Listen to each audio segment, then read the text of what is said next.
Na začetku lep pozdrav.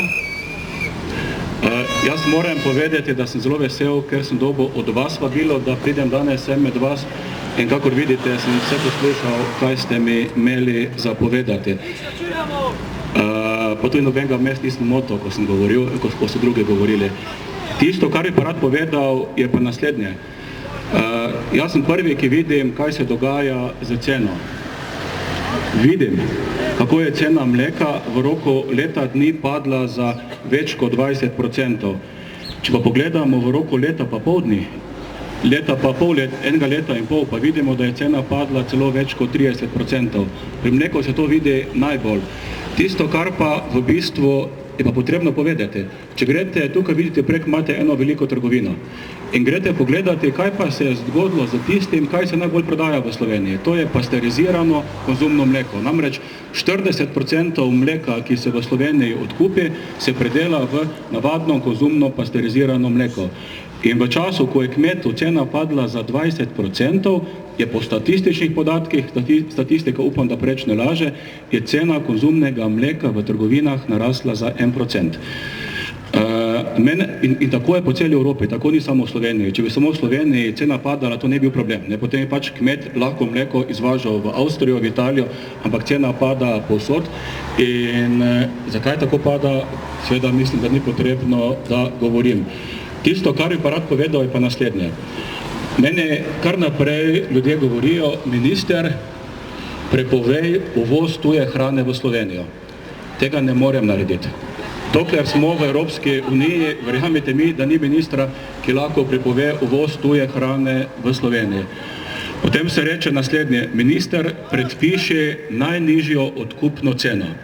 Minister predpiše, da bo odkupna cena za mleko vsaj 30 evrocentov.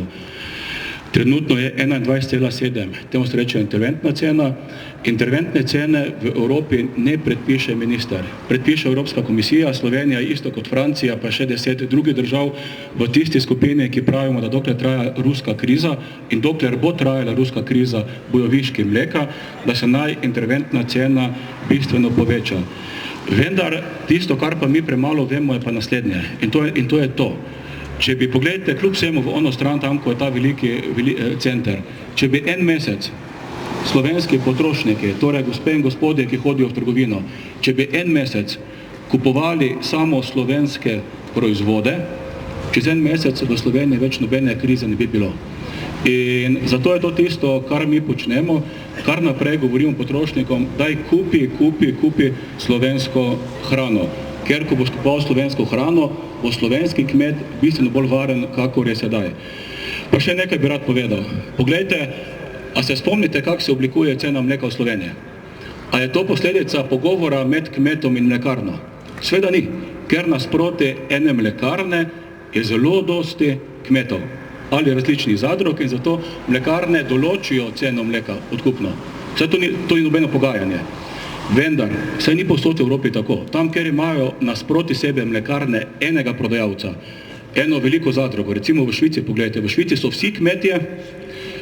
so vsi kmetje člani ene zadruge. In če v Švici kmet razmisli, ko sem bil skupaj s predsednikom švicarskih kmetov, sem rekel, čuj, kaj pa se potem zgodi, če kmet ugotovi, da bi lahko mogoče za 2-3 mesece nekaj dražje mleko odpeljal v Nemčijo, ki je zraven, ne? Je rekel, Dejan, jaz te ne razumem. Pri nas kmet tega nikoli ne razmisli, ker če bo to on enkrat naredil, ga mi v zadrugo ne vzamemo več nazaj. In če bo v Sloveniji nekoč vsak kmet član ene zadruge, verjamete mi, da potem ne bojo cene določale mlekarne, tudi ne bojo cene določali trgovci, ampak bo tudi kmet preko svoje skupne zadruge določal ceno. Potem vprašanje, kaj bo država naredila. Država nekaj stvari je naredila. Poglejte, država je naredila tole, da zdaj že eno leto imamo, da tam, kjer so gorsko-hribovske kmetije, jim damo dodatek zraven, ker tam je ljudem najtežje, kar se tega tiče.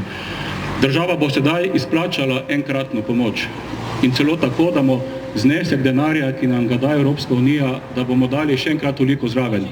Vendar nič od tega ne reši prenizke odkupne cene mleka. Nobena enkratna pomoč ne reši prenizke odkupne cene mleka, kakor nobena enkratna pomoč ne reši prenizke odkupne cene pšenice, koruze ali česarkoli drugega. Ker samo to v praksi pogledajte, če pade cena mleka na ravni države za 20%, to pomeni, da kmet dobi 40 milijonov evrov manj denarja na leto. In tu enkratna pomoč, ki je 2, 3, 4 milijone, ne reši čisto nič. Tako da prava borba je borba za višje odkupne cene in jaz to podpiram. Danes vidite jaz sem včeraj gledal poročila, bral sem časopise, čeprav sem imel gripo, tudi danes imam gripo, ne. Vsak govori, podpiram kmeta. Ampak kaj se vprašam, kje pa so vsi ti ljudje, da ko pa se borimo za kmetijska zemljišča, sem jaz zadnji, a se zamišljate, kako osamljen sem časih, ko se borim, da se kmetijska zemljišča ne spremenijo v stavbna zemljišča. Kje so vsi ti ljudje takrat, ko se je potrebno boriti za kmetijska zemljišča, ker brez kmetijskih zemljišč enostavno kmetijstva ni. In verjamete mi, vsi tisti, ki vam govorijo, kako so z vami, takrat jih pa nikjer ni. Vsi so tiho in tam nekje skriti. Druga stvar, v tem trenutku se borimo za davke. Jaz ne pustim, sem proti, da bi se sploh razmišljalo o tem, da bi se kakršnikoli davek uvedel ali na gozd, ali na kmetijska zemljišča, ali pa na objekte, ki jih ima kmet uporabi. Pa vas vprašam, koliko drugih ste čuli, da vas tako podpirajo? Vsi vas podpirajo, ampak tam, ko se potrebno boriti, tam pa sem jaz neverjetno osamljen. In zato, ko so mene ljudje spraševali, minister, kako gledaš na ta shod, ki bo danes po celi Sloveniji. Jaz sem povedal samo dve stvari. Čudi me, da ni bil že prej, ker po celi Evropski uniji so ti shodi bili že prej, pa ti shodi niso bili tako mirni, kakor so danes v Sloveniji. Ti shodi so v praksi bili takšni, da so kmetje zapirali meje med državami. Kaj je francoski kmet naredil? Francoski kmet, ko je videl, da mu rušijo cene, da mu odkupne cene ruši poceni sir iz Nemčije, francoski kmet je mejo zaprl.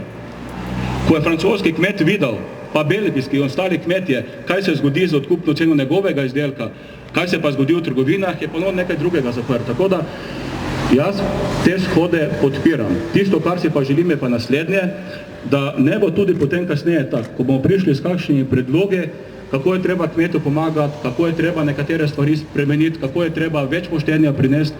Jaz si pa takrat želim, da vsi tisti, ki vas danes tako glasno podpirajo, da mi bojo pomagali, da mi ne bojo razlagali, minister, kaj to počneš, pa ne veš, da tega ne smeš delati v tržnem gospodarstvu. Da tržno gospodarstvo vse določa samo trgovina, pa ponudba in popraševanje. Ko pa pridem za kakšnim interventnim ukrepom, so pa vsi proti. Ko pa ste vi v stiski, pa vam razlagajo, kako vam pomagajo. Tako da, gospe in gospodje, kmetice in kmetje, še enkrat najlepše hvala, ker ste me povabili. Jaz sem dobil cel kup predlogov, kaj mi zadružni sistem, kaj mi sindikat, kaj mi mladi in marsikdo drug še predlaga, da treba narediti. Vsako točko posebej bomo šli skozi. Vsako točko tam, kjer se da, da lahko jaz kot minister naredim, bom naredil. Tisto, ker pa jaz ne morem sam narediti, ker rabim podporo drugih ministrov, ker rabim podporo parlamenta, pa ker rabim podporo ljudi, pa dajte mi takrat pomagati, prosim lepo. Ne me takrat pustiti samega, da sem sam v prvi bojni vrsti. Hvala.